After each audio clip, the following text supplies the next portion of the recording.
Nos últimos meses da guerra, milhares de soldados alemães receberam ordens que não podiam cumprir.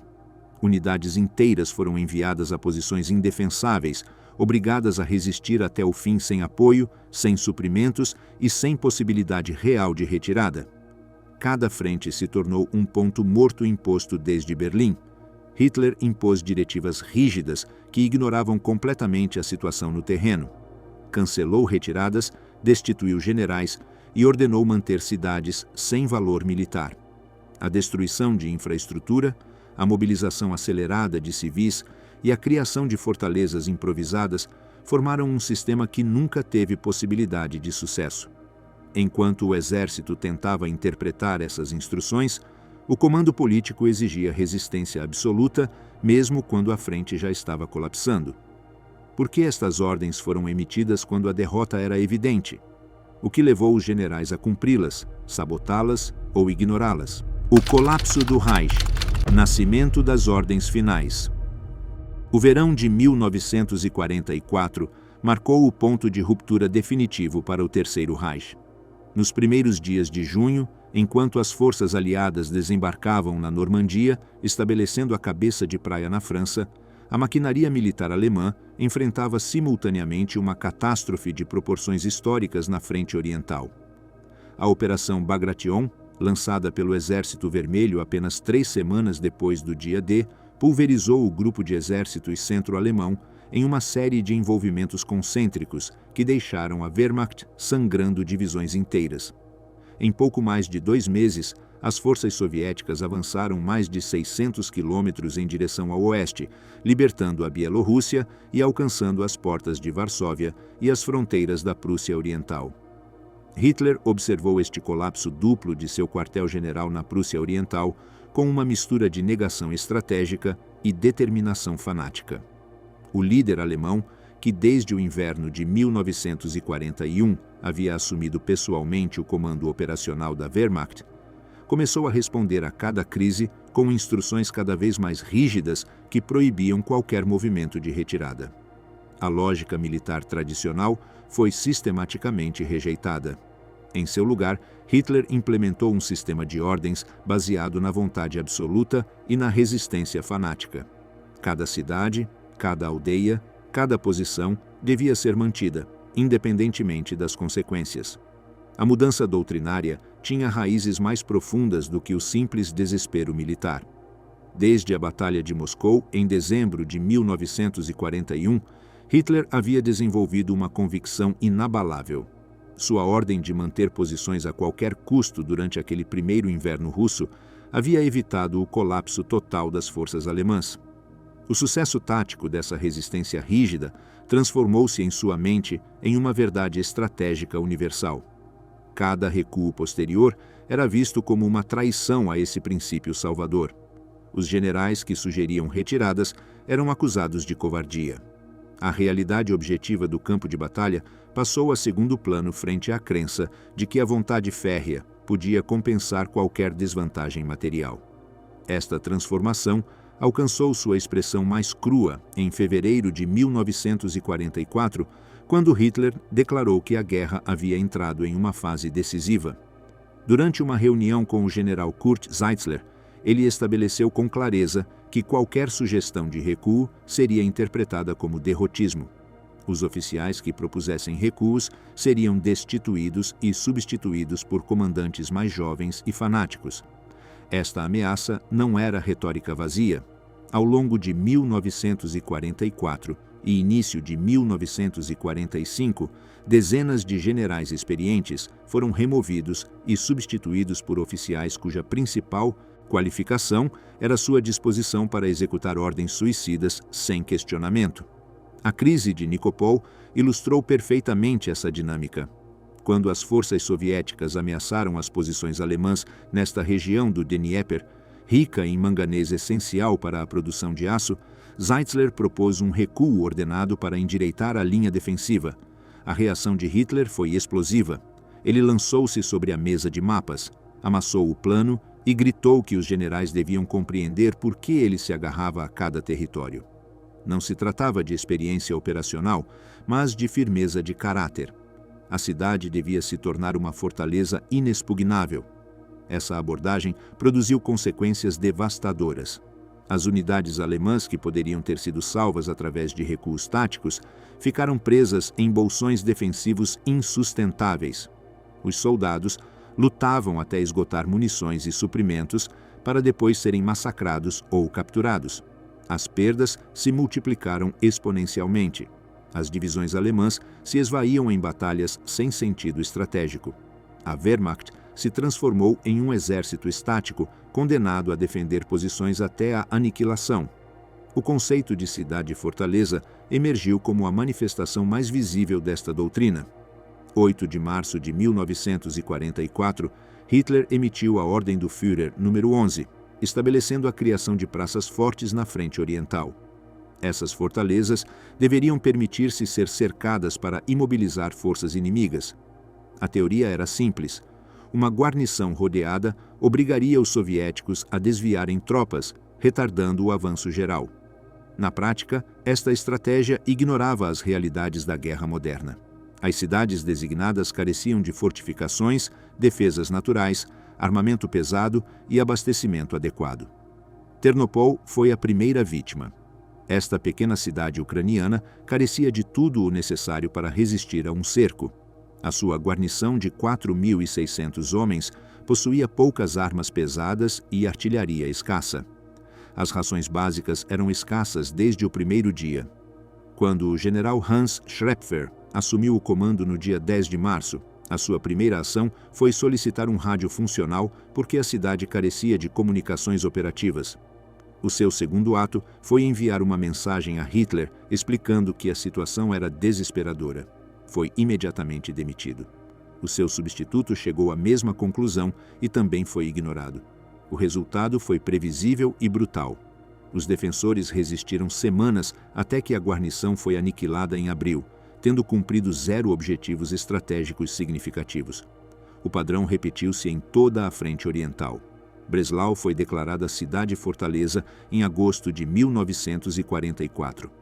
Hitler ordenou que fosse defendida sem retirada nem rendição. O cerco, que começou em fevereiro de 1945 e durou 82 dias, devastou a cidade em uma escala que superou Berlim ou Dresden. Quando a guarnição se rendeu em 6 de maio, 2/3 de Breslau estavam em ruínas. A população civil ficou presa nesta violência apocalíptica. Na frente ocidental, a dinâmica foi semelhante. Depois da Normandia, as forças alemãs lutaram ferozmente durante 2 meses. Hitler insistiu na primazia do Oeste, concentrando recursos ali enquanto o Leste colapsava. Quando a frente ocidental desmoronou em agosto, os aliados avançaram para as fronteiras alemãs. A resposta de Hitler foi característica. Reuniu todas as forças disponíveis e lançou a contraofensiva das Ardenas em dezembro. A ofensiva das Ardenas representou a última aposta estratégica de Hitler. Seu objetivo era dividir as linhas aliadas, retomar Antuérpia e fracturar a aliança entre a Grã-Bretanha e os Estados Unidos. Os generais alemães não compartilhavam o entusiasmo. Sabiam que a Wehrmacht de 1944 não era a força de 1940, mas Hitler insistiu.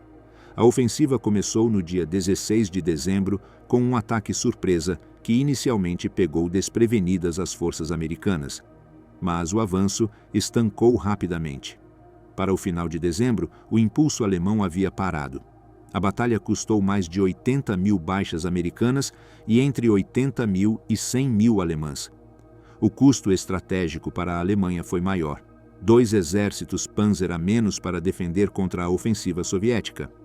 12 de janeiro de 1945, o Exército Vermelho lançou sua ofensiva de inverno massiva desde o Vístula. As forças de Konev e Zhukov varreram as defesas alemãs com superioridade numérica esmagadora. Os soviéticos superavam os alemães 5 ou 6-1 em tropas, 6-1 em artilharia e tanques. Em semanas, libertaram Varsóvia, tomaram os estados bálticos, capturaram Danzig e se aproximaram do Oder, a menos de 100 quilômetros de Berlim. Hitler enfrentou esta catástrofe com uma teimosia que desafiava toda a lógica. Recusou-se a parar as Ardenas e transferir tropas para o leste. Recusou-se a evacuar 30 divisões isoladas na Curlândia. Guderian ficou com apenas 12 divisões blindadas para apoiar 50 fracas divisões de infantaria estendidas por 1.000 quilômetros. Era matemática simples. A Alemanha não tinha soldados suficientes para defender uma frente tão extensa contra um inimigo tão superior. Assim nasceu o contexto das ordens finais de Hitler, uma combinação de realidade militar catastrófica, negação ideológica total e autoritarismo absoluto. Os generais alemães funcionavam como meros transmissores de ordens insanas. O sistema de comando tinha se transformado em uma estrutura rígida, onde a lealdade a Hitler superava qualquer consideração militar. E milhões de alemães, tanto soldados quanto civis, pagariam o preço final dessa loucura sistemática. A radicalização do comando. Da manobra à resistência absoluta. A transformação do alto comando alemão de uma instituição profissional para um instrumento de fanatismo ideológico foi um processo gradual que atingiu seu ponto culminante durante os últimos meses da guerra. A Wehrmacht havia entrado em conflito com uma tradição militar prussiana que valorizava a iniciativa tática, a flexibilidade operacional e o profissionalismo apolítico. Para 1945, esses princípios haviam sido sistematicamente desmantelados e substituídos por uma cultura de obediência cega, onde questionar ordens equivalia à traição. O ponto de inflexão chegou com o fracasso do atentado contra Hitler no dia 20 de julho de 1944. O coronel Klaus von Stauffenberg colocou uma bomba no quartel-general da Prússia Oriental, tentando assassinar o Führer e desencadear um golpe militar que negociaria a paz. A bomba explodiu, mas Hitler sobreviveu com ferimentos menores. A vingança foi imediata e brutal. Milhares de oficiais, funcionários civis e intelectuais foram presos. Centenas foram executados após julgamentos sumários.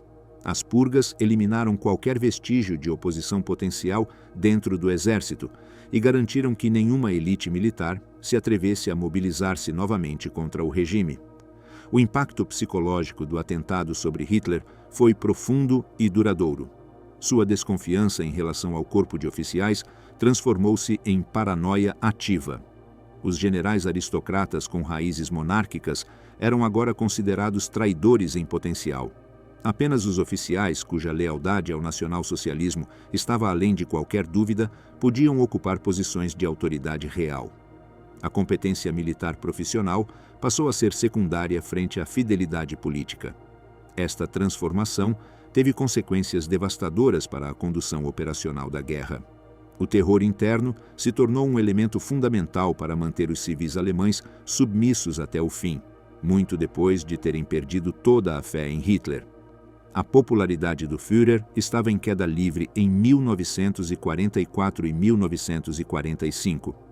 Os bombardeios aliados destruíram cidades inteiras. As listas de baixas alcançavam cifras astronômicas. A escassez de alimentos e combustível afetava mesmo as áreas urbanas previamente protegidas. A propaganda de Goebbels sobre a vitória final soava cada vez mais vazia. Mas o regime nazista, coordenado por Martin Bormann, havia assumido cada vez mais o controle do aparato estatal alemão, deslocando a burocracia civil tradicional. As purgas posteriores ao dia 20 de julho garantiram que nenhuma oposição de elite se atrevesse a organizar-se. Mas o terror não se limitava às classes altas. Os soldados comuns que mostravam sinais de fraqueza ou derrotismo enfrentavam consequências imediatas e letais. As cortes marciais móveis percorriam as zonas de retaguarda procurando desertores. Os tribunais militares ditavam sentenças de morte com rapidez aterradora. Milhares de soldados alemães foram executados por seus próprios compatriotas durante os últimos meses por crimes como abandonar posições, tentar render-se ou expressar dúvidas sobre a vitória final. As execuções não apenas puniam os acusados, mas funcionavam como um aviso brutal. Os corpos dos executados eram deixados pendurados em locais públicos com cartazes que identificavam seus supostos crimes. Um soldado podia ser fuzilado por recuar sem ordens explícitas. Um oficial podia ser enforcado por sugerir que uma posição era indefensável. Um comandante podia enfrentar corte marcial por evacuar civis sem autorização. A mensagem era clara: a única opção era lutar até a morte ou enfrentar execução por covardia. Esta atmosfera de terror transformou fundamentalmente a relação entre oficiais e soldados. Os comandantes de campo, que tradicionalmente haviam exercido considerável autoridade discricionária, agora operavam sob vigilância constante. Os comissários políticos do Partido Nazista, oficiais das SS e agentes de segurança monitoravam as unidades militares em busca de sinais de derrotismo. Um general que ordenasse retirada sem autorização explícita arriscava não apenas sua carreira, mas sua vida. Um coronel que expressasse dúvidas podia ser denunciado e preso. Um capitão que mostrasse compaixão pela população civil podia ser acusado de enfraquecer a vontade de resistência. Os generais enfrentavam um dilema terrível. Muitos reconheciam que as ordens que recebiam eram militarmente absurdas e levavam inevitavelmente a perdas maiores sem benefício estratégico. Sabiam que defender cada povoado e cada cidade até a aniquilação simplesmente acelerava a destruição total sem desacelerar o avanço inimigo. Entendiam que as cidades-fortaleza eram armadilhas mortais que desperdiçavam soldados valiosos. Mas também sabiam que desobedecer abertamente significava execução imediata e substituição por um fanático disposto a cumprir essas mesmas ordens. Esta situação produziu diversas respostas. Alguns generais optaram pela obediência cega, executando cada ordem sem importar quão irracional fosse. Estes oficiais tinham internalizado a ideologia nazista ou decidido que sua sobrevivência dependia de conformidade total. Cumpriam as diretivas ao pé da letra, sacrificavam divisões inteiras e reportavam sucessos táticos inexistentes para manter a ilusão de que a vontade férrea estava funcionando. Outros generais adotaram uma estratégia mais sutil de resistência passiva. Oficialmente, aceitavam as ordens, mas as implementavam com modificações que suavizavam seus aspectos mais letais. Um comandante podia receber instruções de defender uma cidade até o último homem, mas interpretava isso como defender até que a situação fosse claramente impossível antes de autorizar uma retirada noturna. Outro general podia receber ordens de manter uma linha específica, mas reposicionava gradualmente suas forças mediante ajustes técnicos que cumpriam a letra enquanto violavam seu espírito. Esta resistência passiva exigia considerável habilidade política e militar. Os generais deviam demonstrar suficiente fanatismo público para evitar suspeitas enquanto tomavam decisões que salvavam vidas alemãs. Deviam relatar suas ações de maneira consistente com as ordens recebidas enquanto haviam tomado caminhos diferentes. Deviam equilibrar lealdade nominal ao regime com responsabilidade real para com suas tropas e para com a população civil. Um caso notável envolveu o general Dietrich von Colditz, comandante militar de Paris em agosto de 1944. Hitler havia ordenado que a cidade não caísse em mãos inimigas, exceto como campo de ruínas. Colditz recebeu instruções detalhadas para destruir monumentos, pontes, instalações industriais e edifícios governamentais antes da chegada aliada. As ordens eram claras e inequívocas, mas Colditz não as executou. Quando os aliados entraram em Paris, a cidade estava intacta. Colditz se rendeu sem implementar a destruição ordenada. Posteriormente afirmou que este foi o momento em que compreendeu que Hitler estava demente, embora historiadores franceses tenham questionado esta caracterização como fantasia autocomplacente. Um padrão semelhante ocorreu nos Países Baixos no final de 1944. Hitler emitiu ordens para implementar uma política de terra arrasada, quando se tornou óbvio que os aliados retornariam ao país. Arthur Seyss-Inquart, o Reichskommissar encarregado durante a ocupação, conseguiu limitar significativamente o alcance da execução dessas ordens.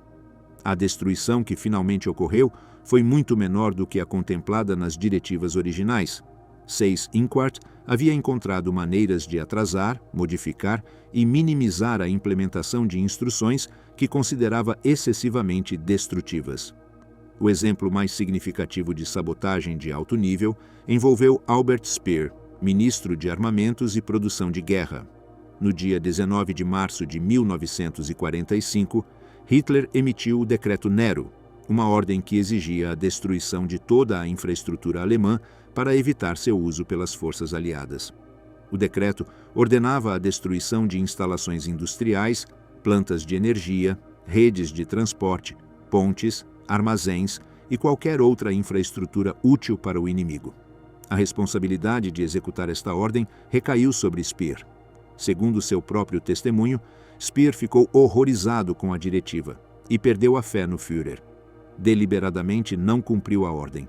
Em vez disso, solicitou que lhe fosse concedido poder exclusivo para implementar o plano, usando então essa autoridade para convencer generais e Gauleiters a ignorar as instruções.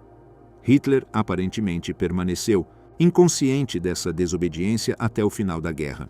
Speer afirmou que durante sua última reunião com Hitler, no dia 22 de abril no bunker de Berlim, admitiu ter desobedecido deliberadamente. Hitler supostamente ficou enfurecido, mas permitiu-lhe partir. No entanto, o relato de Speer foi contestado por alguns historiadores, com Richard Evans descrevendo-o como pura invenção. A veracidade exata das afirmações de Speer é menos importante que o padrão geral que ilustram. Mesmo nos níveis mais altos do regime nazista, algumas figuras reconheciam a insensatez das políticas de destruição total e procuravam maneiras de mitigar sua implementação. Mas essas instâncias de desobediência eram exceções notáveis precisamente porque eram raras. A norma era a obediência, impulsionada por uma combinação de terror, fanatismo ideológico, lealdade pessoal a Hitler e simples inércia burocrática. A maioria dos generais alemães continuou executando ordens irracionais durante os últimos meses. Parte dessa obediência provinha do medo das consequências pessoais, mas parte também provinha de uma lealdade genuína ao regime e a Hitler pessoalmente. Contrário à narrativa popular influenciada pelas memórias de generais sobreviventes, muitas das decisões controversas de Hitler tinham algum fundamento na realidade e não foram feitas por capricho. Hitler geralmente consultava com seus subordinados antes de tomar decisões importantes. As ordens de não recuar, embora frequentemente desastrosas, não eram completamente irracionais sob uma certa perspectiva estratégica. Em uma guerra defensiva contra inimigos numericamente superiores, manter a iniciativa através de contra-ataques locais poderia ser preferível a constantes recuos. Esta era a mesma razão pela qual Stalin ordenou contra-ataques em 1941 e 1942. O problema não era a teoria subjacente, mas a aplicação fanática sem considerar realidades táticas específicas. As cidades-fortaleza também não eram completamente irracionais como conceito.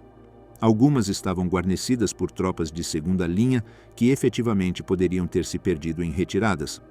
Obrigar o inimigo a desviar recursos para sitiá-las podia ter algum valor tático. O problema era a aplicação indiscriminada a cidades mal preparadas e o desperdício de tropas de primeira linha que poderiam ter sido utilizadas mais efetivamente. Até o final, Hitler e alguns seguidores mantiveram esperanças de uma mudança milagrosa. Estas não eram completamente fantasiosas dada a história europeia. A Alemanha invocava o precedente do milagre da Casa de Brandemburgo do século XVIII, quando a imperatriz russa, Isabel, morreu subitamente e seu sucessor tirou a Rússia da guerra contra a Prússia, salvando Frederico o Grande. Rumores de que a coalizão aliada poderia se dividir davam falsa esperança. Ainda em maio de 1945, alguns entreteniam ideias fantásticas de que a Grã-Bretanha e os Estados Unidos mudariam de lado e se uniriam com a Alemanha nazista contra a Rússia soviética. Os escalões inferiores do exército alemão permaneceram surpreendentemente eficazes e motivados até muito tarde. Os soldados rasos e oficiais subalternos eram frequentemente nazis convictos que consideravam a tentativa de assassinato de 20 de julho como uma desgraça. Para eles, lutar até o fim não era resultado de terror, mas de convicção ideológica genuína. Acreditavam na causa, acreditavam em Hitler, acreditavam que a vontade férrea eventualmente prevaleceria. Para março de 1945, a estrutura de comando alemã tinha atingido um estado de disfunção quase total. Hitler operava do seu bunker em Berlim, cada vez mais isolado da realidade. Suas ordens baseavam-se em mapas desatualizados e relatórios otimistas. Divisões que já não existiam eram movidas nesses mapas. Contra-ataques impossíveis eram ordenados. A lacuna entre as ordens e a realidade operacional expandia-se constantemente. Os generais enfrentavam a escolha impossível entre executar ordens suicidas ou arriscar execução por desobediência.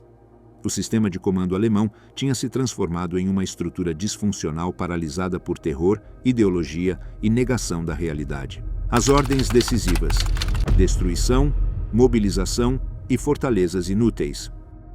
Durante os últimos 6 meses da guerra, Hitler emitiu 3 tipos de diretivas que definiram a agonia final do Terceiro Reich. A primeira abarcava as políticas de terra arrasada que exigiam a destruição sistemática de infraestrutura alemã. A segunda envolvia a mobilização forçada da população civil mediante o Volkssturm. A terceira continuava a criação de cidades-fortaleza que aprisionavam soldados e civis em cercos apocalípticos. Juntas, essas diretivas transformaram os últimos meses da guerra em um pesadelo de autodestruição. O Decreto Nero de 19 de março de 1945 representou a expressão mais extrema da mentalidade de autodestruição que dominava o pensamento de Hitler. A ordem exigia a demolição completa de toda a infraestrutura útil para as forças inimigas. Instalações industriais deviam ser dinamitadas, plantas de energia inutilizadas, redes ferroviárias destruídas, pontes explodidas, armazéns incendiados, sistemas de comunicação desmantelados. A ordem não contemplava exceções baseadas em necessidades civis ou possibilidades de reconstrução futura. A lógica era brutalmente simples. Se a Alemanha não podia ganhar a guerra, não merecia sobreviver como nação. Hitler havia declarado que a Alemanha seria uma potência mundial ou não seria nada. Esta visão binária não deixava espaço para derrota seguida de reconstrução. A população alemã havia falhado na sua missão histórica, portanto, não merecia as ferramentas básicas de civilização.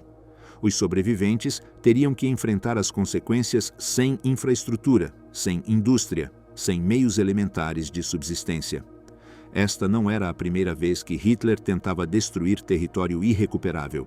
Em Paris, durante agosto de 1944, ele havia ordenado que a cidade não caísse exceto como campo de ruínas. As instruções específicas incluíam demolição de monumentos, pontes sobre o Sena, instalações governamentais e estruturas industriais. Dietrich von Cottitz recebeu essas ordens diretamente, mas não as executou. Quando as forças aliadas encontraram Paris essencialmente intacta. Os Países Baixos mostraram um padrão semelhante. No final de 1944, Hitler ordenou terra arrasada. Os diques deviam ser destruídos, inundando o território. As instalações portuárias demolidas, a infraestrutura de transporte inutilizada, mas Arthur Seyss-Inquart conseguiu limitar substancialmente o alcance. Embora houvesse alguma sabotagem, a escala foi muito menor do que a contemplada nas diretivas originais. O Decreto Nerão foi diferente em ambição e alcance. Não era uma cidade específica, mas sim uma ordem sistemática que abrangia todo o território do Reich que seria ocupado. A destruição devia ser total e metódica. Cada ponte importante, cada central elétrica, cada instalação industrial, cada nó ferroviário. A implementação completa teria deixado a Alemanha como um deserto industrial incapaz de sustentar a sua população. Albert Speer, como ministro de armamentos, enfrentou a responsabilidade de executar esta diretiva apocalíptica. Compreendeu imediatamente que a implementação completa condenaria a população civil à fome em massa e colapso total. Sem usinas de energia, as cidades ficariam sem eletricidade. Sem pontes, o transporte de alimentos seria impossível. Sem ferrovias, a distribuição de suprimentos cessaria. Sem infraestrutura industrial, a reconstrução seria impossível durante gerações. O decreto era uma sentença de morte coletiva. Speer optou pelo sabotagem sistemático. Solicitou autoridade exclusiva para implementar o decreto, usando depois essa autoridade para convencer generais e Gauleiters a ignorar as instruções. Viajou pessoalmente organizando resistência passiva. Argumentava que a destruição era desnecessária militarmente e catastrófica civilmente. Alguns comandantes concordaram e discretamente desobedeceram. Outros precisaram de mais persuasão. Alguns simplesmente careciam de meios práticos para implementar destruição em larga escala. O resultado foi implementação irregular. Algumas instalações foram destruídas, particularmente onde oficiais fanáticos das SS supervisionavam. Outros lugares foram salvos mediante ação rápida de comandantes locais. Algumas pontes foram explodidas, mas muitas permaneceram intactas. Algumas plantas industriais foram sabotadas, mas outras continuaram operando até serem capturadas. A destruição que ocorreu foi significativa, mas muito inferior ao contemplado. Hitler aparentemente permaneceu ignorante da sabotagem até muito tarde. Segundo Speer, durante sua última reunião no bunker, no 22 de abril, confessou ter desobedecido deliberadamente. Hitler supostamente enfureceu-se, mas permitiu que Speer partisse. A veracidade deste relato foi questionada. Richard Evans o descreve como pura invenção, mas a narrativa de Speer foi importante para sua defesa em Nuremberg. Enquanto a terra arrasada era implementada irregularmente, outra diretiva transformava a sociedade alemã. No dia 18 de outubro de 1944, Hitler estabeleceu formalmente o Volkssturm, uma milícia nacional que recrutaria todos os homens entre 16 e 60 anos, não servindo já na Wehrmacht. A ordem enquadrava isso como o levante nacional final contra inimigos invasores após o fracasso de aliados e 5 anos de guerra. Heinrich Himmler foi designado Reichsführer do Volkssturm, responsável pela organização e treinamento. As operações táticas cairiam sob o comando da Wehrmacht quando as unidades fossem comprometidas em combate. O decreto enfatizava compromisso ideológico sobre padrões militares profissionais. Os membros deviam jurar obediência incondicional a Hitler e comprometer suas vidas à defesa do Reich. Os líderes locais do Partido Nazista organizariam as unidades, garantindo que a milícia permanecesse sob controle político direto. A decisão refletia o desespero do pessoal para o final de 1944.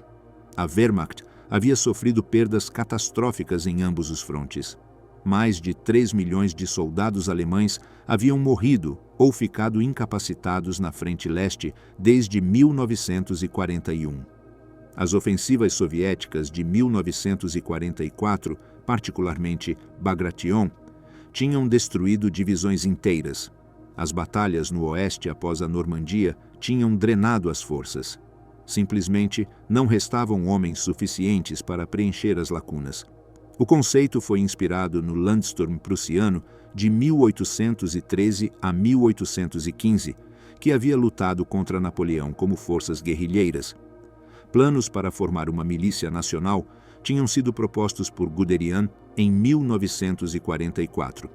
O exército carecia de pessoal para deter a investida soviética. Assim, categorias adicionais foram chamadas: aqueles em trabalhos não essenciais, previamente considerados não aptos, pessoas de idade avançada, menores de idade e aqueles se recuperando de ferimentos. A unidade básica era um batalhão de 642 homens, compostos principalmente por membros da juventude hitlerista, idosos, pessoas com deficiências e pessoas previamente inaptas. Apesar do esforço de Bormann, que sob ordens de Hitler recrutou quase 6 milhões, a força prevista nunca foi alcançada. Para o fim, aproximadamente 700 batalhões haviam sido organizados. O equipamento era notoriamente inadequado. Embora se tentasse fornecer uniformes militares, estes não chegavam a todos. Muitos vestiam uniformes improvisados ou uniformes de seus trabalhos civis. O uniforme marrom da juventude hitlerista era comum, criando confusão na frente oriental, onde soldados soviéticos às vezes não atiravam pensando que eram do seu lado. O armamento era igualmente problemático. Recebiam armas obsoletas, capturadas ou fabricadas apressadamente. Alguns receberam rifles da Primeira Guerra Mundial. Outros obtiveram armas capturadas de exércitos franceses, poloneses ou checoslovacos. As metralhadoras eram escassas, a artilharia praticamente inexistente. A arma mais efetiva era o Panzerfaust, um lançador de foguetes antitanque que requeria pouca habilidade e podia destruir tanques efetivamente a curta distância. O treino era mínimo. Os membros foram recrutados desde novembro de 1944, mas apenas 4 meses depois, o Exército Vermelho entrava na Prússia Oriental e os americanos cruzavam o Reno. O avanço exigia que a Wehrmacht precisasse urgentemente de todos os seus homens experientes na frente. Os recrutas do Volkssturm careciam de instrutores adequados. Muitos tinham sido veteranos da Primeira Guerra Mundial, com noções fundamentais de disciplina militar.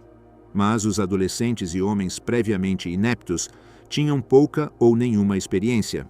Hitler e Himmler insistiram em encher de fanatismo nacionalista estas milícias para determiná-las a combater até a sua aniquilação. Por isso, o Volkssturm não operou sob controle direto da Wehrmacht, mas sob a direção do Partido Nazista. Esta estrutura dual criava confusão constante. As unidades tecnicamente caíam sob autoridade militar em combate, mas permaneciam sob supervisão política em outros momentos. O desempenho variou dramaticamente.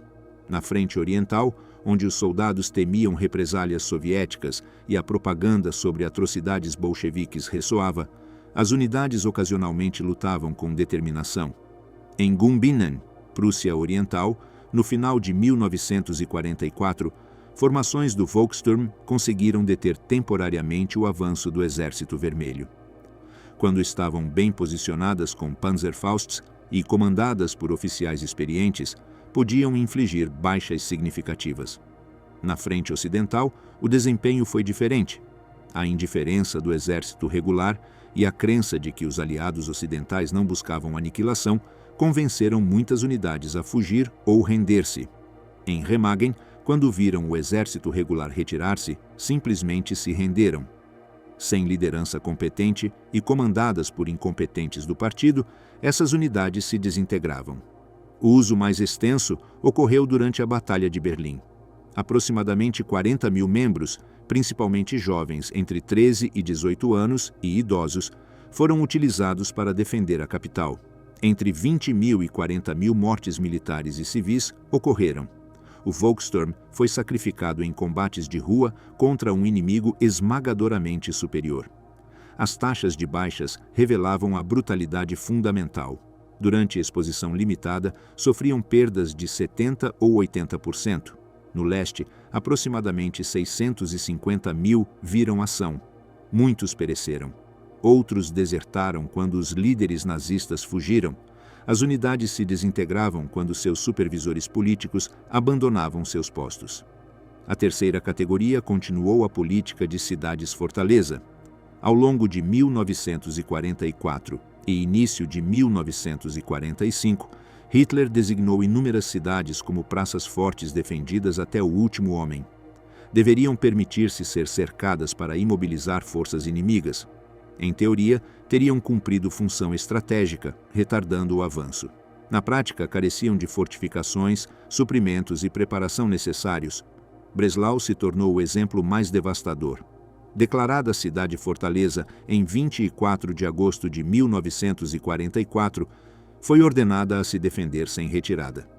O cerco, que começou em fevereiro de 1945, durou 82 dias, durante os quais sofreu destruição que excedeu a Berlim ou Dresden. 200.000 pessoas civis ficaram presas. Quando a guarnição se rendeu em 6 de maio, 2/3 estavam em ruínas. Königsberg enfrentou destino similar. Designada bastião invencível por Hitler, foi cercada e sitiada. Os civis que não tinham evacuado ficaram encurralados. As ordens proibiam evacuações preventivas sob a teoria de que a presença civil aumentaria a moral. Quando caiu, tinha sido devastada. O padrão se repetiu em dezenas de locais. Cada cidade-fortaleza se tornava uma armadilha mortal. As guarnições lutavam até esgotar as munições, Depois enfrentavam a aniquilação ou rendição. Os civis presos sofriam privações terríveis, bombardeios constantes e, frequentemente, atrocidades. A política maximizava o sofrimento sem conseguir benefícios estratégicos significativos.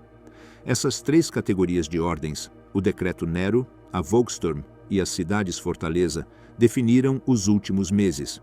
Juntas, representavam autodestruição nacional que priorizava simbolismo ideológico sobre bem-estar humano. A implementação completa teria transformado a Alemanha em um cemitério. Que muitas foram sabotadas ou implementadas parcialmente, salvou inúmeras vidas alemãs, mas não pôde alterar o resultado final. A fratura interna, obediência, sabotagem e reinterpretação tática. A relação entre Hitler e seus generais durante os últimos meses foi fundamentalmente disfuncional. As ordens emanadas do bunker refletiam uma desconexão com a realidade do campo de batalha. Os comandantes militares enfrentavam um dilema impossível: executar diretivas que conduziriam à aniquilação de suas tropas ou arriscar suas vidas mediante desobediência. A resposta do corpo de oficiais alemão foi variada, oscilando entre obediência fanática, sabotagem deliberada e reinterpretação criativa de ordens impossíveis. O espectro começava com generais que executavam cada ordem sem questionamento. Esses oficiais, produto de anos de doutrinação nazista ou convencidos de que sua sobrevivência dependia de uma conformidade total, implementavam as diretivas mais irracionais com precisão burocrática. Quando lhes era ordenado defender uma cidade sem valor estratégico, até o último homem, organizavam essa defesa metodicamente. Quando lhes era instruído manter uma linha insustentável, posicionavam suas tropas e esperavam a aniquilação inevitável. Haviam internalizado a lógica de que a vontade férrea podia compensar desvantagens materiais, ou simplesmente decidido que a obediência cega era sua única opção. No extremo oposto estavam oficiais que optaram por formas de resistência ativa ou passiva. Reconheciam que as ordens eram militarmente absurdas e moralmente indefensáveis. Alguns procuraram maneiras de sabotar discretamente a implementação de diretivas particularmente destrutivas. Outros reinterpretaram ordens, preservando alguma margem para a racionalidade tática. Uns poucos desobedeceram abertamente, embora esta opção fosse extremamente perigosa. Entre esses extremos, existia uma zona cinzenta considerável, onde a maioria operava. Esses comandantes tinham aprendido a arte de parecer obedecer, enquanto sutilmente modificavam a implementação. Um general podia receber instruções para manter uma posição a todo custo, mas interpretava isso como manter, até que a resistência adicional resultasse apenas em perdas sem benefício. Outro comandante podia receber ordens para defender cada metro, mas implementava recuos noturnos que tecnicamente mantinham contato enquanto preservavam a capacidade de combate. Esta reinterpretação exigia considerável habilidade política, além de competência militar. Os generais deveriam redigir relatórios que descrevessem suas ações de maneira consistente com ordens recebidas, mesmo quando a realidade havia sido diferente. Deviam usar linguagem ambígua que satisfizesse supervisores fanáticos enquanto deixava espaço para decisões racionais. Deviam demonstrar lealdade pública suficiente para evitar suspeitas, enquanto secretamente priorizavam a preservação de forças e a proteção de civis.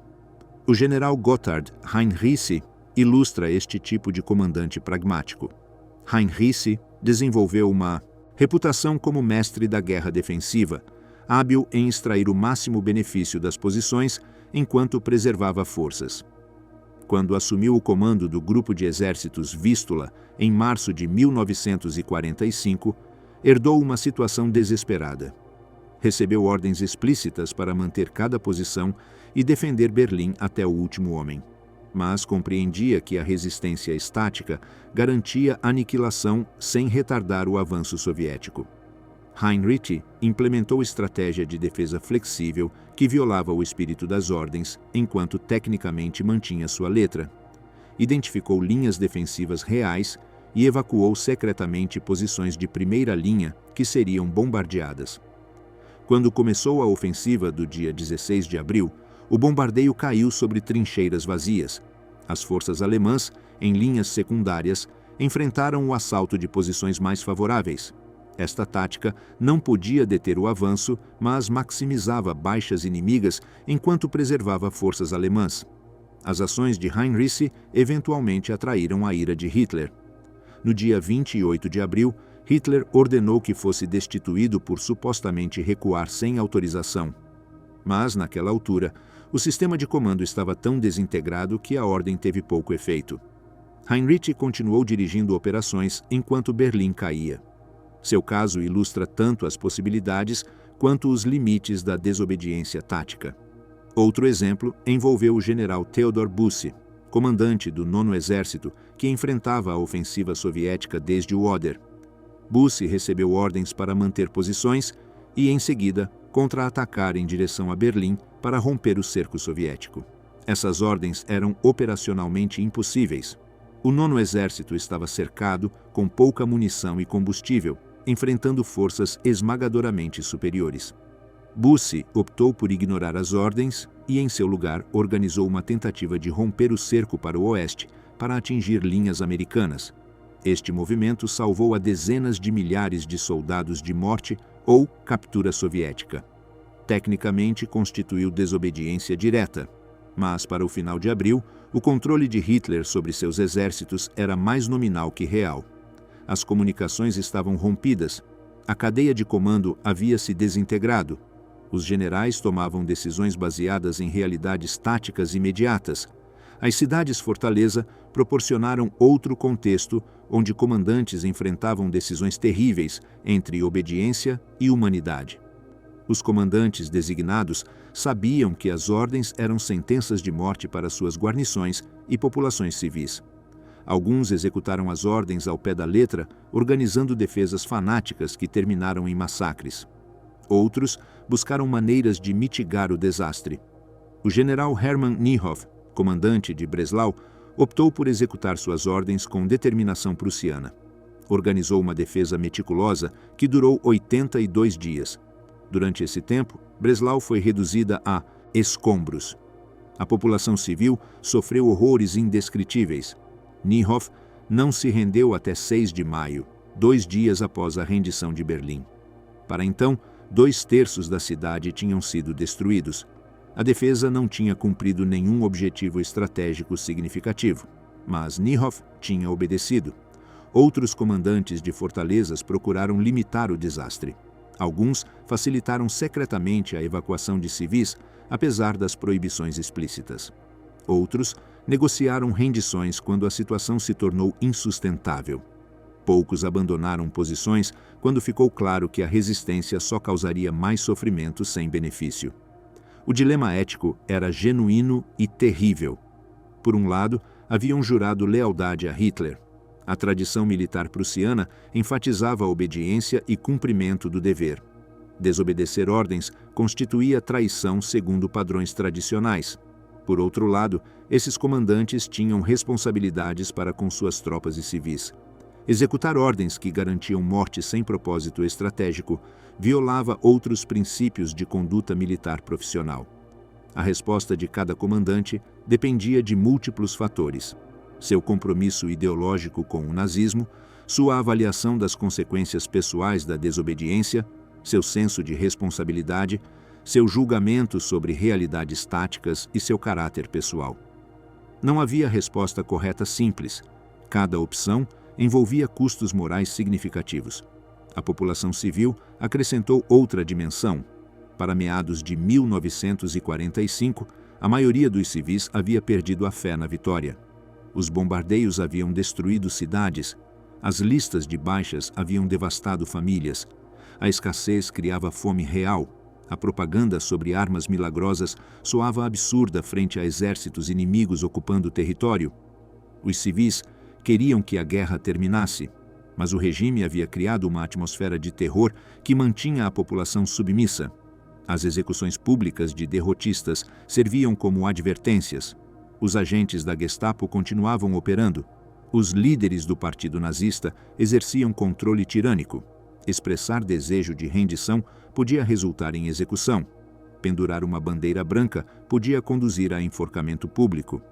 Esta atmosfera significava que mesmo os comandantes que queriam minimizar o sofrimento civil enfrentavam resistência de autoridades do partido. Um general que tentava evacuar civis podia ser bloqueado pelo Gauleiter local. Um comandante que considerava render-se podia ser denunciado por comissários políticos. A estrutura nazista criava vigilância mútua que dificultava a ação humanitária. O caso de Colônia ilustra essas dinâmicas. Quando as forças americanas se aproximaram em março de 1945, o Gauleiter insistiu em uma defesa fanática. O comandante militar reconheceu que defender a cidade apenas causaria mais sofrimento sem benefício. Mas ele não tinha autoridade para anular o Gauleiter. O resultado foi um combate destrutivo que devastou ainda mais a cidade. Milhares de civis ficaram presos, muitos pereceram. A defesa atrasou o avanço apenas alguns dias a um custo humano terrível. Contrastes entre as frentes oriental e ocidental também afetaram decisões. No leste, os soldados enfrentavam medo genuíno de captura soviética. A propaganda sobre atrocidades continha verdade suficiente para ser convincente. Os soldados sabiam que tinham cometido crimes massivos contra populações soviéticas. Temiam vingança justificada. Este medo criava motivação para continuar lutando. Os comandantes que consideravam rendição enfrentavam resistência de tropas que preferiam morte em combate sobre captura. No oeste, a dinâmica era diferente. Os soldados geralmente acreditavam que seriam tratados razoavelmente como prisioneiros pelos americanos e britânicos. A ausência de crimes em massa comparáveis significava menos temor. Os comandantes no oeste tinham maior flexibilidade para considerar rendições. Muitas unidades simplesmente pararam de lutar seriamente durante as últimas semanas, rendendo-se quando ficavam isoladas. Esta diferença ilustra como as ações anteriores do regime limitavam opções de comandantes. Os crimes cometidos no leste durante 1941 a 1944 criaram uma dinâmica onde rendição parecia menos viável. O tratamento relativamente convencional de populações ocidentais deixava espaço para terminação menos catastrófica. Para o final de abril de 1945, a estrutura de comando havia colapsado efetivamente. Hitler estava isolado em seu bunker sitiado. As comunicações com unidades eram intermitentes ou inexistentes. Os generais tomavam decisões independentes baseadas em circunstâncias locais.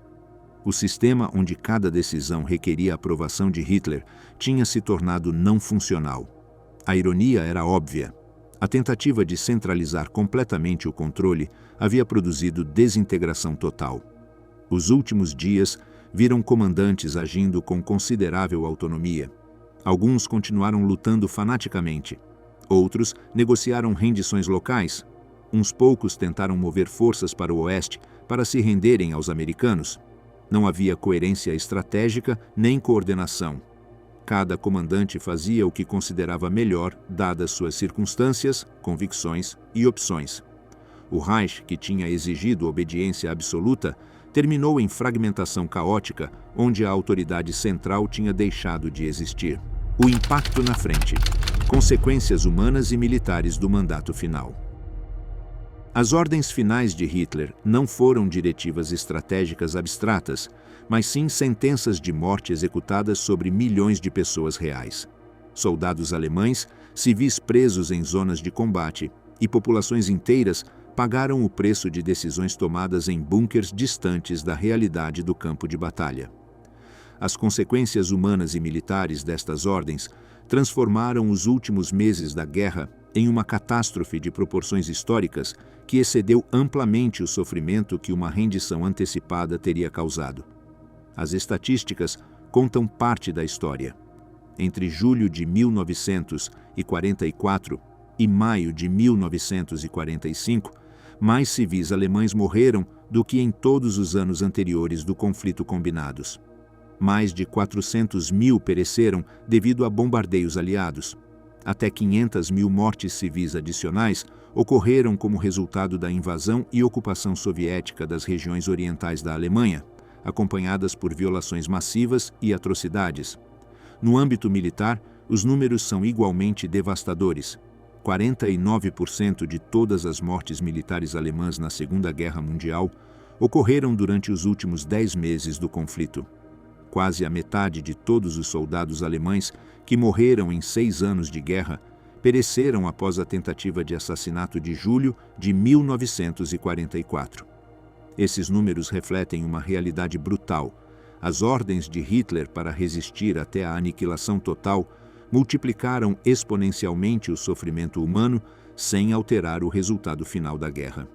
Se o atentado contra Hitler tivesse tido sucesso e a guerra tivesse terminado em 1944, as vidas de aproximadamente metade dos soldados alemães que morreram poderiam ter sido salvas. Os centenas de milhares de civis que pereceram durante os últimos meses também teriam sobrevivido. As cidades que foram reduzidas a escombros em 1945 teriam permanecido relativamente intactas. A reconstrução do pós-guerra teria sido infinitamente menos difícil. A frente oriental foi onde as consequências foram mais catastróficas. Os soldados alemães lutavam com determinação nascida do terror genuíno à captura soviética. A propaganda nazista sobre atrocidades bolcheviques continha verdade suficiente para ser convincente. As tropas alemãs tinham presenciado ou participado em crimes massivos contra populações soviéticas durante a invasão. Sabiam que tinham queimado aldeias, executado prisioneiros e participado em políticas genocidas. Temiam vingança justificada. Este medo transformou-se em fanatismo defensivo que prolongou a agonia. As batalhas no leste durante os primeiros meses de 1945 foram particularmente sangrentas.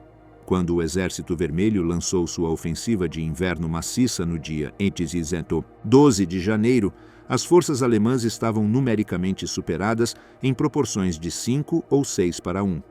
A superioridade soviética em artilharia, tanques e artilharia autopropulsada era igualmente avassaladora. Mas as unidades alemãs continuaram lutando ferozmente mesmo quando eram cercadas e cortadas de suprimentos. As ordens de Hitler para manter cada posição garantiam que essas unidades fossem aniquiladas em vez de se retirarem para lutar em outro dia. O resultado foi uma sangria constante das melhores unidades alemãs restantes. Divisões que poderiam ter sido preservadas através de recuos táticos foram destruídas defendendo posições sem valor estratégico. Os soldados veteranos que haviam sobrevivido a anos de combate morriam em batalhas sem sentido. Os substitutos jovens com treinamento mínimo eram enviados para a frente e aniquilados em dias. O sistema de reposição alemão não conseguia acompanhar o ritmo das perdas. As divisões alemãs operavam com frações de sua força nominal. Batalhões que deveriam ter 800 homens tinham 200. O colapso logístico amplificou o desastre. As redes de abastecimento alemãs se desintegraram completamente durante os últimos meses.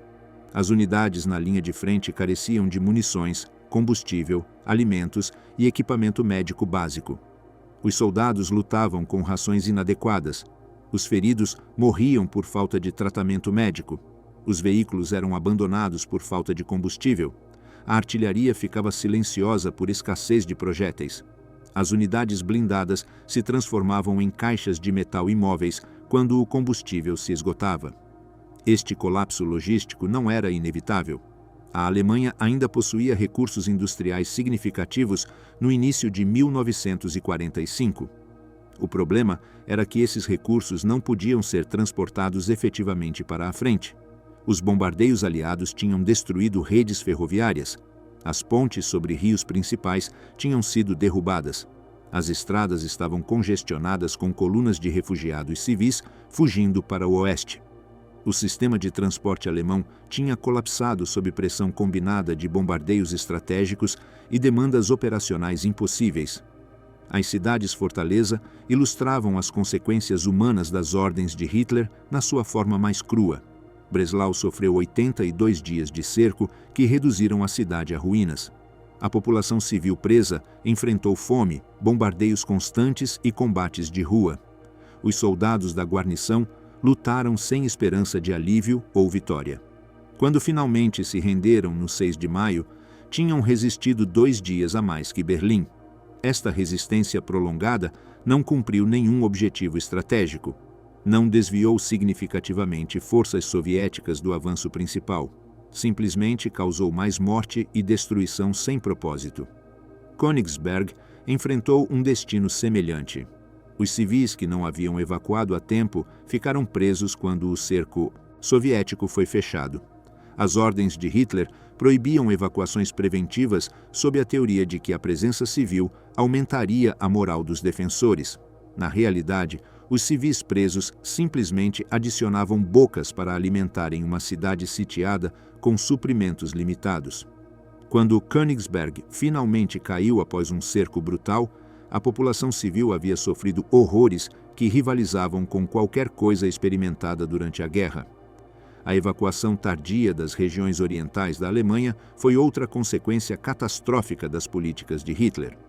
Os líderes regionais nazistas tinham recebido instruções implícitas para manter as populações civis em seu lugar até o último momento possível. Evacuar prematuramente implicava derrotismo e falta de fé na defesa. Como resultado, milhões de civis alemães permaneceram na Prússia Oriental, Pomerânia e Silésia, até que o Exército Vermelho estava literalmente às portas. Quando finalmente fugiram, o fizeram em condições de inverno horríveis, com colunas de refugiados sendo bombardeadas por aviões soviéticos e atacadas por tropas terrestres. A Operação Hannibal, a evacuação naval massiva de civis e soldados alemães dos portos bálticos, foi a maior operação de resgate da Segunda Guerra Mundial. Entre janeiro e maio de 1945, a Marinha Alemã evacuou entre 1 e 2 milhões de pessoas através do Báltico, superando amplamente a escala do famoso resgate de Dunkerque.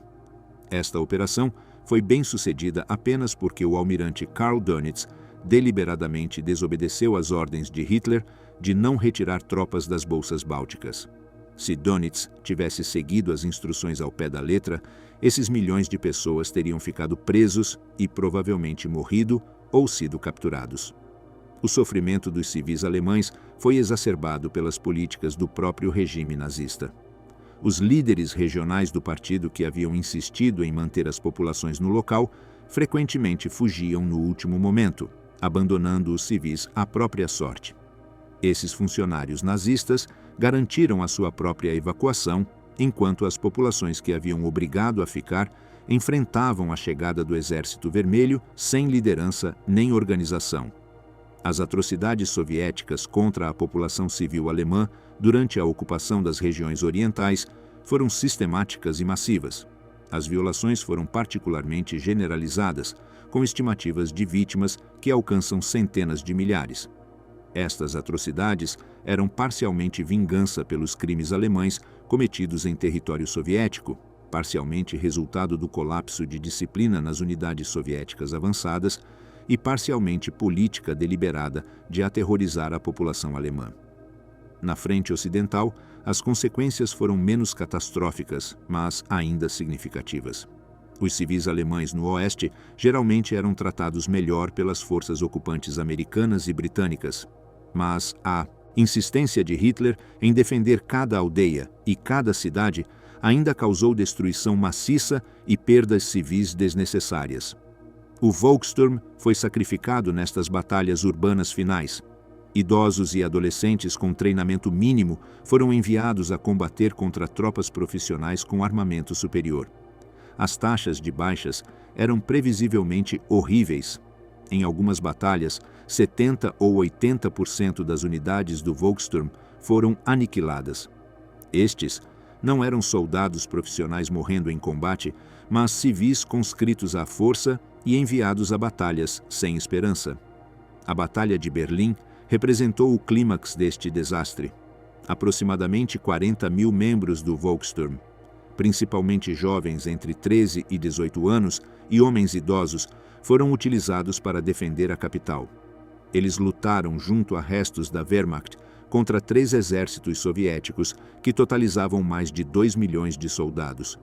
O resultado era inevitável desde o início. Entre 20 mil e 40 mil mortes militares e civis ocorreram durante a batalha. Grandes áreas da cidade foram reduzidas a escombros. Mesmo a última semana da guerra foi tremendamente custosa. Após o suicídio de Hitler em 30 de abril, o almirante Dönitz assumiu como sucessor e continuou a luta durante 8 dias adicionais. Entre 1º e 8 de maio de 1945, 220 mil soldados alemães foram capturados pelo Exército Vermelho. 1.600.000 foram capturados pelas forças ocidentais durante o mesmo período. Esses soldados poderiam ter sido salvos mediante rendição imediata após a morte de Hitler. O impacto a longo prazo destes últimos meses foi devastador para a Alemanha. As cidades reduzidas a escombros requereriam décadas para reconstruir. A infraestrutura industrial destruída limitou severamente a capacidade econômica do pós-guerra. A perda de milhões de homens em idade produtiva criou desequilíbrios demográficos que duraram gerações. As ordens finais de Hitler não apenas causaram sofrimento em massa, mas também complicaram enormemente a reconstrução do pós-guerra. Cada cidade que resistiu, até ser reduzida a ruínas, requereu reconstrução quase total. A queda do Comando Supremo. Ordens inúteis desde o bunker. Durante as últimas semanas de abril de 1945, Adolf Hitler dirigiu a defesa da Alemanha a partir de um bunker subterrâneo situado sob a chancelaria do Reich em Berlim. Este complexo de concreto armado, construído a 9 metros abaixo do solo, havia se tornado o centro de comando de um império que já não existia. Destas salas estreitas e úmidas, iluminadas permanentemente por luz artificial, Hitler emitiu suas ordens finais a exércitos que haviam deixado de existir, moveu divisões fantasmas em mapas desatualizados e planejou contraofensivas com forças que nunca chegariam.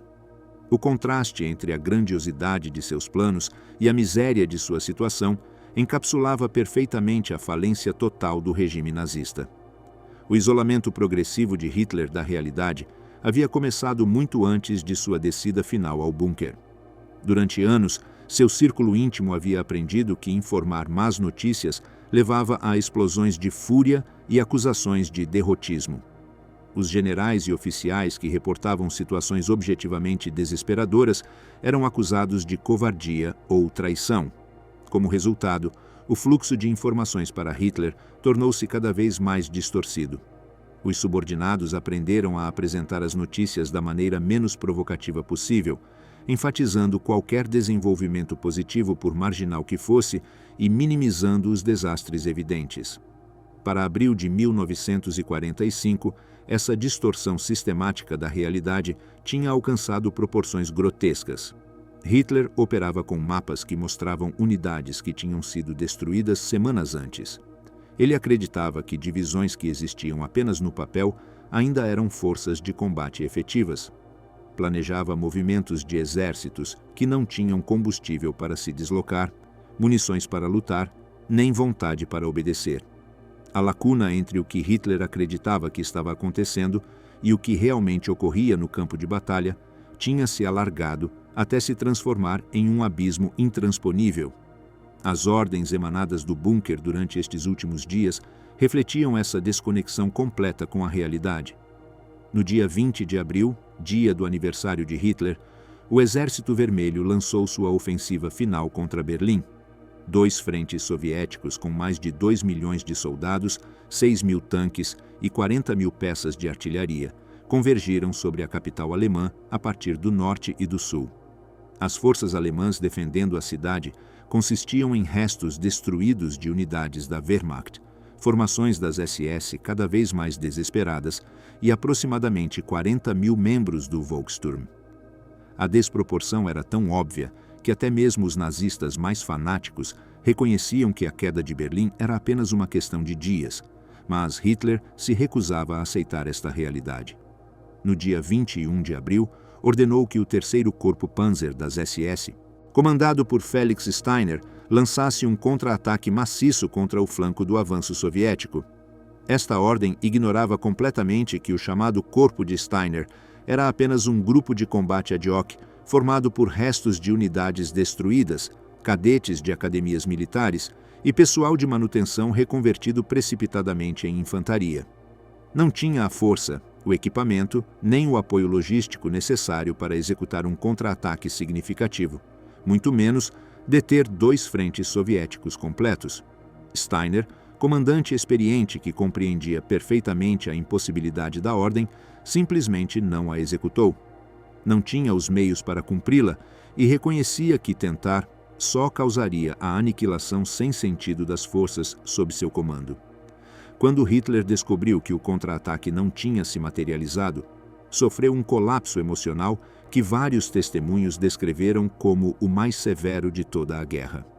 Gritou que havia sido traído por todos, que os generais eram incompetentes e covardes, que o povo alemão havia demonstrado ser indigno de sua liderança. Este surto marcou o momento em que Hitler, aparentemente, aceitou que a guerra estava perdida. Mas, mesmo após este colapso, Hitler continuou a emitir ordens que não tinham conexão com a realidade operacional.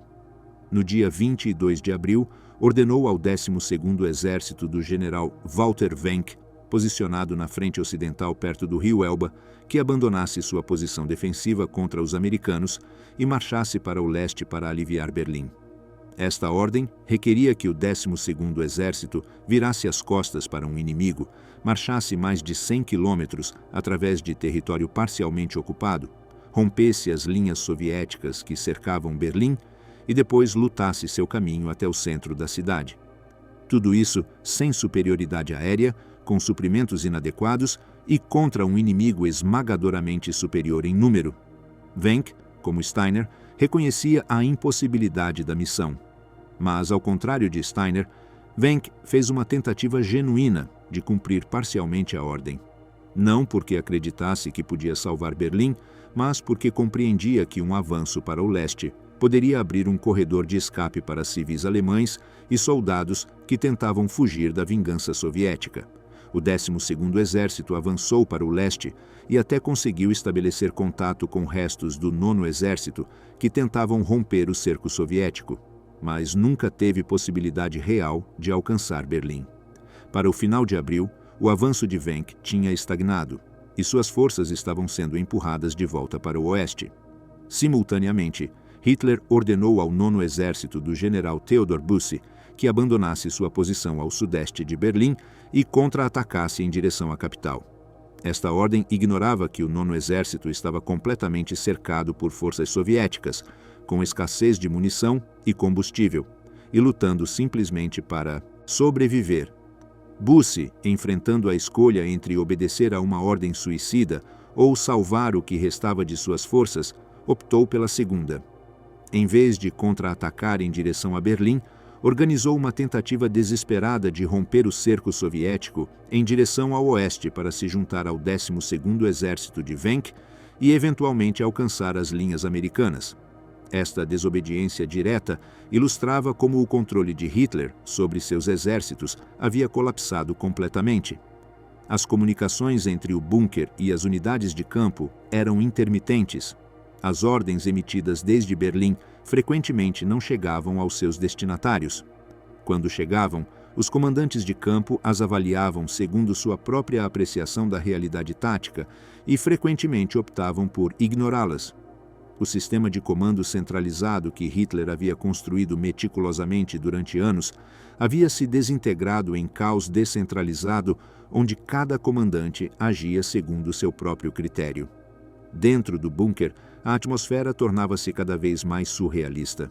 Hitler passava horas estudando mapas de Berlim, planejando a defesa rua por rua. Discutia com seus generais sobre a melhor maneira de empregar divisões que já não existiam. Expressava confiança de que as armas milagrosas alemãs mudariam o curso da batalha. Alternava entre otimismo maníaco sobre vitórias iminentes e depressão profunda sobre traição e fracasso. O bombardeio soviético constante sacudia o bunker regularmente, interrompendo reuniões e enviando cascatas de pó de concreto do teto. O pessoal do bunker observava esse espetáculo com uma mistura de lealdade persistente, incredulidade e crescente desespero. Alguns nazistas fanáticos, como Joseph Goebbels, permaneciam completamente comprometidos até o fim, proclamando que lutariam até a morte nas ruínas de Berlim. Outros, como Hermann Göring e Heinrich Himmler, começaram discretamente a explorar opções de sobrevivência pessoal, contatos com os aliados ocidentais e possíveis negociações de paz.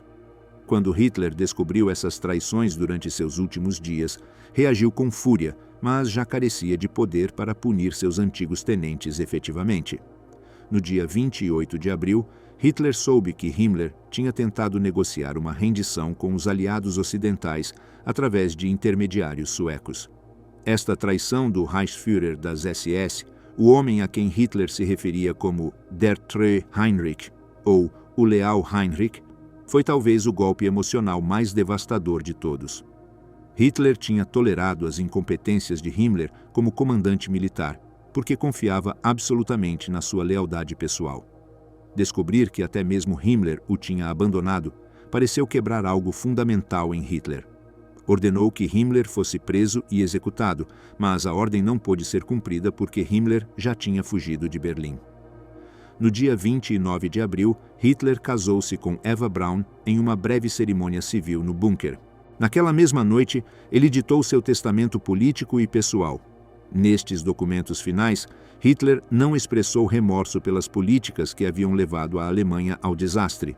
Em vez disso, culpou os judeus por iniciar a guerra, acusou seus generais de traição e incompetência e exortou o povo alemão a continuar a luta contra o judaísmo internacional. Designou o almirante Karl Dönitz como seu sucessor como chefe de Estado e Joseph Goebbels como novo chanceler do Reich. Em 30 de abril de 1945, enquanto as forças soviéticas lutavam a menos de 500 metros da chancelaria, Hitler suicidou-se junto com Eva Braun. Seus corpos foram levados ao jardim da chancelaria, encharcados com gasolina e parcialmente incinerados. Os restos foram enterrados às pressas em uma cratera de bomba. No dia seguinte, Joseph Goebbels, que havia sido nomeado chanceler apenas horas antes, também se suicidou junto com sua esposa Magda, depois de envenenar seus 6 filhos. A estrutura de liderança do Terceiro Reich havia se autodestruído literalmente. Dönitz, operando de Flensburg, perto da fronteira dinamarquesa, tentou durante 8 dias mais continuar a guerra seletivamente, rendendo forças aos ocidentais enquanto continuava lutando contra os soviéticos. Os aliados rejeitaram esta estratégia e exigiram rendição incondicional em todos os frontes simultaneamente.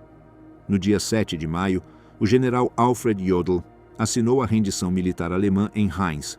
No dia 8 de maio, o marechal Wilhelm Keitel assinou uma segunda rendição em Berlim perante autoridades soviéticas. A guerra na Europa havia terminado finalmente. As últimas ordens de Hitler, desde o bunker, foram tão inúteis quanto previsíveis. Não salvaram Berlim, não detiveram os soviéticos, não mudaram o resultado da guerra. Apenas prolongaram a agonia, causaram mais mortes sem sentido e adicionaram outra camada de sofrimento a uma tragédia já incomensurável. O contraste entre a onipotência que Hitler exerceu durante anos e sua impotência total durante as últimas semanas ilustrava perfeitamente o colapso completo do regime nazista.